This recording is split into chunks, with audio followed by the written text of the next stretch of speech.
হারামখোর তুই ঋণের চাপা পৃষ্ঠে পড়বে না, পড়বে কে? হারাম ছাড়, কিস্তি ছাড়, লোন ছাড়, করজ ছাড়, অন্যের হক নষ্ট করা ছাড়ি দে।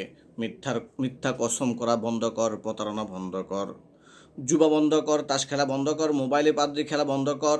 ইনশাআল্লাহ তওবা কর, আল্লাহর কাছে খালেস নিয়তে তওবা করে চাইতে থাক।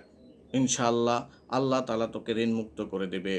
প্রয়োজনে হালাল ব্যবসা কর, ছোট থেকে ছোট হোক, কিন্তু হালালের মধ্যে আল্লাহ বরকত দিয়ে দিবেন। হালাল ব্যবসা করো, তুমি প্রয়োজনে ব্যান চালাও, ঝালমুড়ি বিক্রি করো, চটপটি বিক্রি করো, অল্প পুঁজিতে জুতার ব্যবসা করো, সবজির ব্যবসা করো, তুমি সৃজনালি ফলের ব্যবসা করতে পারো। তারপরও তুমি হারামের মধ্যে যাইও না, মিথ্যা কসম কেটো না, হালাল খাও, খালেস নিয়ত আল্লাহর কাছে তওবা করো, দোয়া পড়তে থাকো, আল্লাহুম্মা কফিনি বিহালালিকা আন হারামিকা ওয়া আগনিনি বিফদলিকা আম্মান সিওয়াক, আল্লাহু নূরুস সামাওয়াতি ওয়াল আরদ। এই দোয়াগুলো পড়তে থাকো, ইনশাআল্লাহ আল্লাহ তাআলা তোমাকে ঋণ মুক্ত করবেন। দুদিন আগে আর দুদিন পরে ইনশাআল্লাহ তোমাকে ঋণ মুক্ত করবে ইনশাআল্লাহ।